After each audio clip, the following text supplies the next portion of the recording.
नमस्कार दोस्तों, मैं विनोद सर बाबूजी इंग्लिश कॉर्नर और माय डेसिंग इंडिया के माध्यम से आज मैं स्ट्रक्चर मेथड के बारे में समझाने वाला हूँ। स्ट्रक्चर मेथड ये बहुत ही इजी मेथड है। और देखिए, हम अभी सबसे पहला जो स्ट्रक्चर जो है आपके सामने, सब्जेक्ट प्लस वर्ब का first form plus object plus other words. If subject is I, we, you, they and plural number. इस स्ट्रक्चर मेथड का हम तभी यूज करेंगे जब जब subject I, we, you, they और प्लूरल नंबर होंगे तभी। ठीक है, जैसे देखिए पहला एग्जांपल है, वह मेरे घर प्रतिदिन समाचार पत्र पढ़ने आते हैं।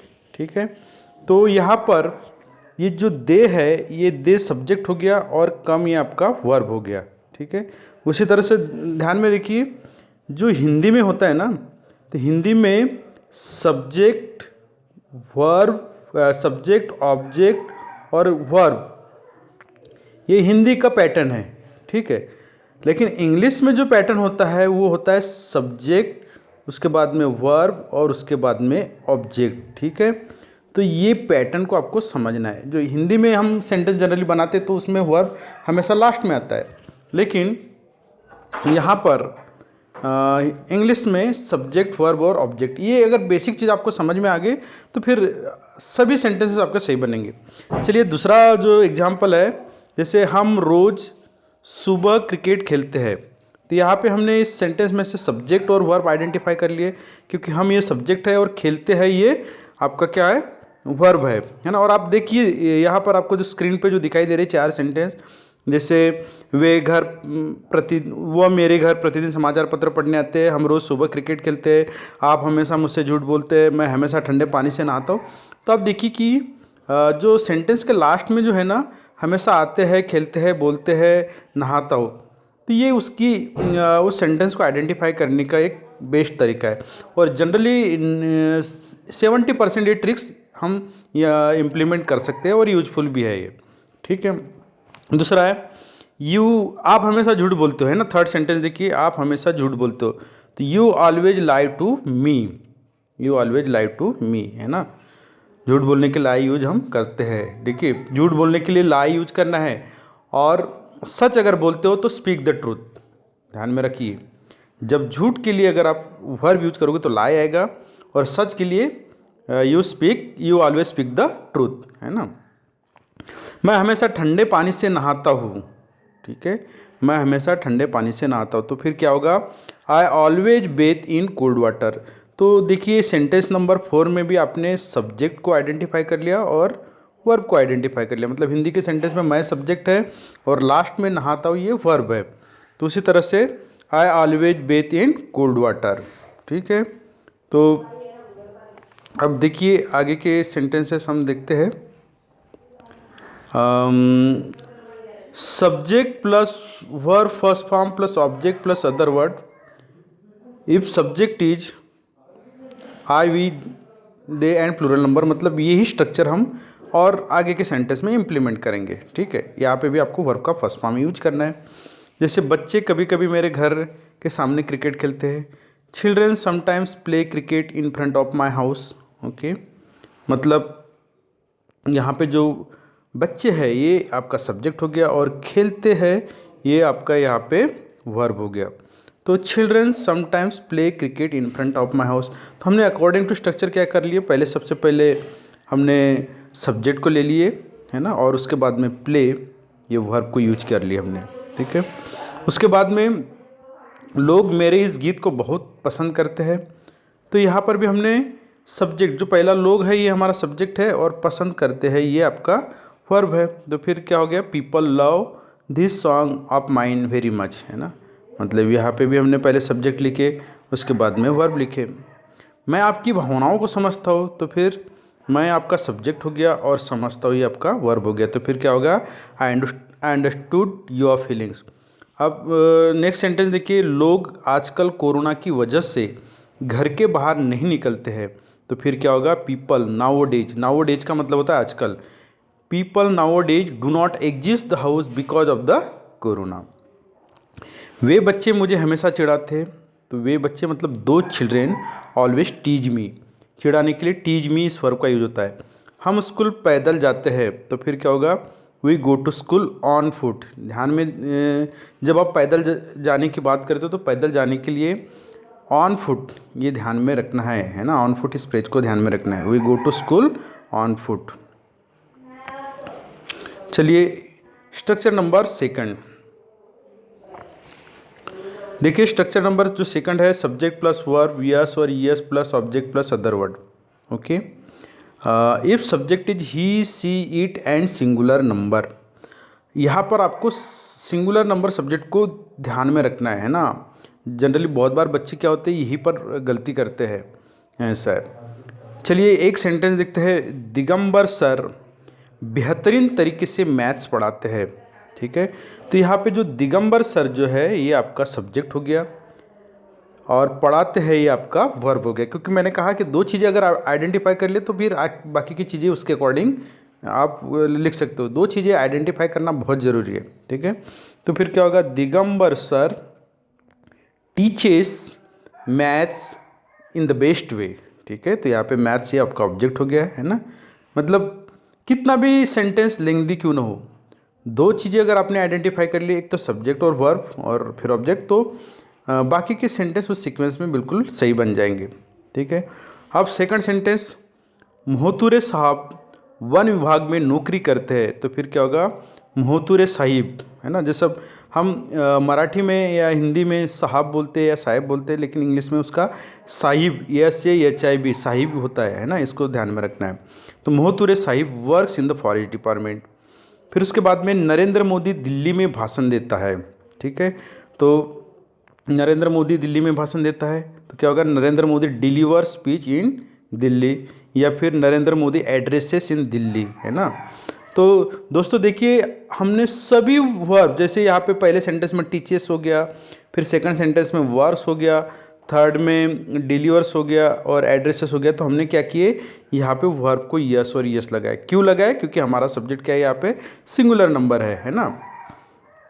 चलिए और एक एग्जांपल देखते हैं। मनीष सर प्रतिदिन कंप्यूटर पर अपना समय दोनों बच्चों के साथ बिताते हैं। तो फिर Manish sir spends 1 hour of his time on the computer with his 2 children every day. ठीक है, तो ये सेकंड नंबर का स्ट्रक्चर है ना, यहाँ पर आपको इम्प्लीमेंट करना है। तो अब देखिए, ये सेंटेंस तो बहुत लेंथी है, लेकिन हमने दो चीज़ें आइडेंटिफाई कर ली है।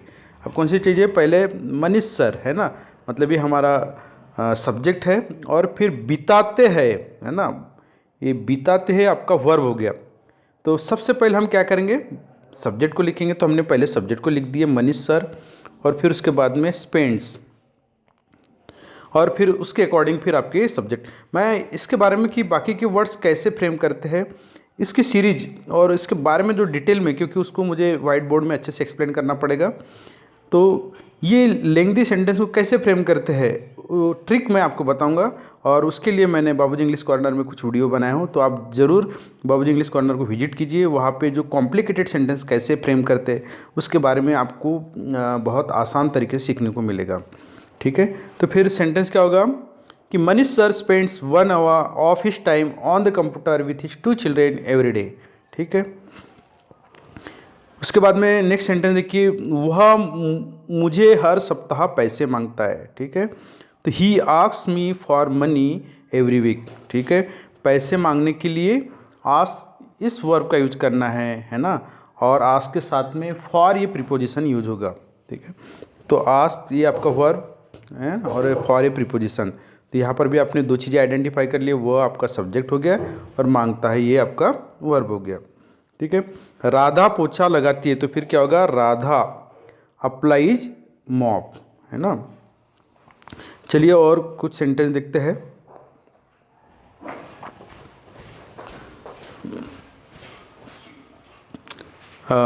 जैसे देखिए, मेरी माँ हमेशा मुझे मुसीबत में मदद करती है। मेरी माँ हमेशा मुसीबत में मेरी मदद करती है, तो फिर क्या होगा, my mother always help me in trouble.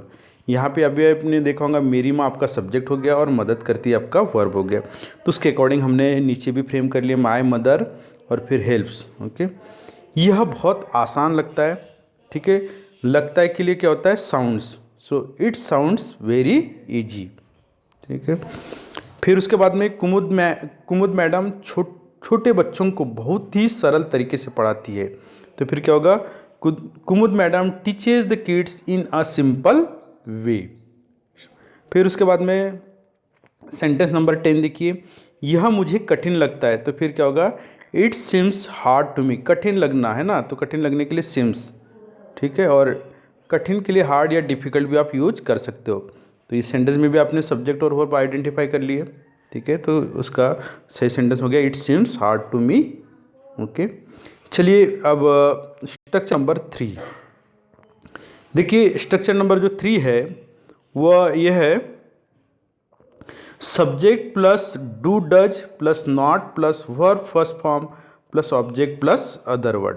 ठीक है, स्ट्रक्चर नंबर देखिए, ये निगेटिव सेंस में बात कर रहे हैं हम, है ना। Subject plus do does plus not plus verb first form plus object plus other word. जैसे सेंटेंस देखिए, मैं यह फल नहीं खाता हूँ, है ना। दोस्तों देखिए यहाँ पे खाता हूँ लिखा है ना, एक्चुअली वो थोड़ा सा टाइपिंग करने में गलत होगी। ये खाता हूँ है ना, खाता हूँ ऐसा होगा, है ना। ये या थोड़ा सा मिस्टेक हो गई है, खाता हूँ नहीं होगा। मैं यह फल नहीं खाता हूँ, तो I don't eat this fruit. ठीक है, अमीसी कार नहीं चलाती है, तो फिर Amisi does not drive a car, है ना। तो हमने डोंट का यूज किए, या फिर हम डू नॉट भी यूज़ कर सकते हैं। अब डोंट और डू नॉट इसमें क्या फ़र्क है बता रहा हूँ। जैसे डू नॉट हम फुल फॉर्म में यूज करते हैं और कॉन्ट्रैक्शन में डोंट। ठीक है, डू नॉट फुल फॉर्म हो गया contraction don't, does not full form हो गया कॉन्ट्रैक्शन हो गया डजंट। ये ध्यान में रखना है। वह दुकानदार गरीब लोगों को परेशान नहीं करता है, तो फिर क्या होगा, that shopkeeper does not disturb the poor. वे सब्जियां नहीं बेचता है। ठीक है, तो they do not sell vegetables. वह मुझसे सहमत नहीं है, he does not agree with me. सहमत नहीं है तो एग्री, एग्री के साथ में ना हमेशा विथ ये प्रीपोजिशन यूज होगा, है ना। ये ध्यान में रखना है बेटा, विथ प्रीपोजिशन आपको ज़रूर यूज करना है। चलिए और एक सेंटेंस देखते हैं। जैसे यहाँ पर राधा पोछा नहीं लगाती है, तो फिर क्या होगा, राधा डज नॉट अप्लाई होगा, है ना। राधा के बाद में आपको क्या यूज करना है, डज नॉट यूज करना है। राधा के बाद में क्या यूज करना है, जैसे ये राधा पोछा लगाती है तो पॉजिटिव सेंटेंस होंगे, तो राधा अप्लाइज मॉप, है ना, इस तरह से होगा। तो ये मैंने एक सेंटेंस बता दिया। चलिए और थोड़ा और इसके बारे में देखते हैं। वह मेरी बात नहीं सुनता है, he does not listen to me. वह पानी नहीं भरती है, she does not fetch water. वह कभी भी मुझे समय पर पैसे नहीं देता है, he never gives me money timely. मैं यह दवा नहीं बेचता हूँ, I don't sell this medicine. John cycle नहीं चलाता है, John does not run a bicycle. तो इस तरह से आप ये निगेटिव सेंटेंस बना सकते हो। अब चलिए वर्बल टाइप सेंटेंस कैसे फ्रेम करते हैं, है ना, जिसको वर्बल टाइप इंट्रागेटिव सेंटेंस भी कहते हैं। ठीक है, वर्बल टाइप इंट्रागेटिव, है ना। There are 2 types of interrogative sentences. One होता है वर्बल टाइप इंट्रागेटिव सेंटेंसेस और दूसरा होता है WH टाइप इंट्रागेटिव सेंटेंसेस। ठीक है, तो verbal type interrogative sentence means what, कि जिसका आंसर सिर्फ हम यस या नो में दे सकते हैं या समझ भी सकते हैं। जैसे मैंने कहा कि आप कार चलाते, तो क्या होगा, डू यू ड्राइव कार, तो यू विल से यस और no. When you will say yes और no, so one can understand very easily, है ना। तो क्या आप कार चलाते, तो फिर क्या होगा, do you drive a car. ठीक है, क्या पार्थ करेले की सब्जी खाता है, does Parth eat bitter gourd vegetables, है ना। तो यहाँ देखिए, जो करेले की सब्जी या करेले के लिए बीटर गॉड, ये इस वर्ब का यूज करते हैं। क्या आपकी मम्मी व्हाट्सअप चलाती है, तो फिर क्या होगा, does your mom run WhatsApp. WhatsApp चलाने के लिए रन यूज कर सकते हैं। ठीक है, क्या गजानन किराना दुकान चलाता है, तो फिर क्या होगा, does Gajanan run the grocery shop. क्या वो प्रतिदिन नागपुर जाता है, तो does he go to Nagpur every day. तो आपने क्या किया, शुरुआत में अकॉर्डिंग टू सब्जेक्ट डू और डज का यूज किया, उसके बाद में सब्जेक्ट और उसके बाद में वर्ब का फर्स्ट फॉर्म और ऑब्जेक्ट और अदर वर्ड्स और लास्ट में इंटरोगेटिव साइन। तो आपके वर्बल टाइप सेंटेंसेस बन गए। चलिए और देखते हैं अब क्या वो फूल तोड़ती है, तो फिर क्या होगा, डज सी प्लक फ्लावर्स, है ना। तो यहाँ पर ध्यान में रखिए फूल तोड़ने के लिए हम प्लक इस वर्ब का यूज करते हैं तोड़ने के लिए, है ना।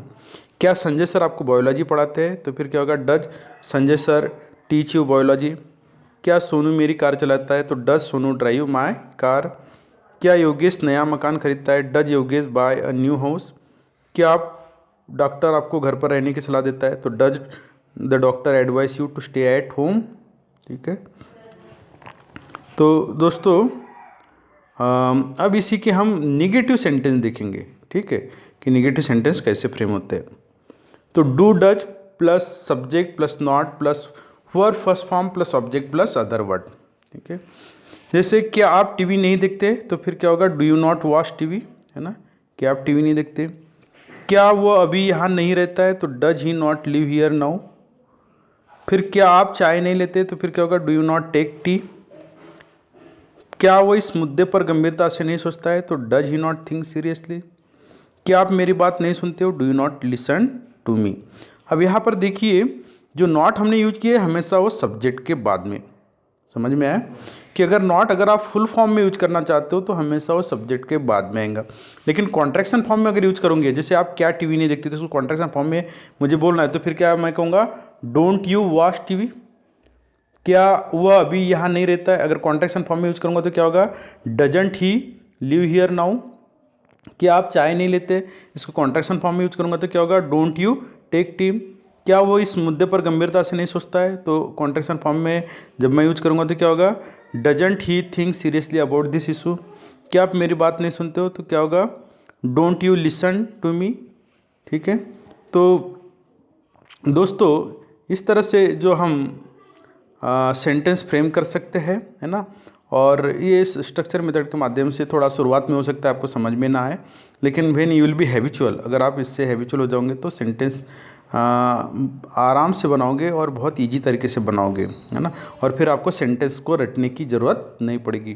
अगर इसी चीज़ को अगर आप डिटेल में सीखना चाहते हो तो आप बाबूजी इंग्लिश कॉर्नर में विजिट कीजिए। वहाँ पे मैंने 2000 structure for spoken and written English की सीरीज निकालो, और जिस सीरीज़ के माध्यम से किसी भी तरह का सेंटेंस हो, वो चाहे सेंटेंस किसी भी सब्जेक्ट में यूज होने वाला हो, चाहे आपके मैथ्स के बुक्स का हो, चाहे एसएसटी के बुक्स का हो, चाहे सोशल साइंस के बुक्स का हो, चाहे किसी भी न्यूज़पेपर का हो, कैसा भी सेंटेंस हो, हर टाइप का सेंटेंस कैसे फ्रेम करते उसके बारे में बहुत ही मैंने डिटेल में समझाने की कोशिश किया हो, और उम्मीद करता हूँ वह सीरीज़ आपको बहुत बिल्कुल पसंद आएगी।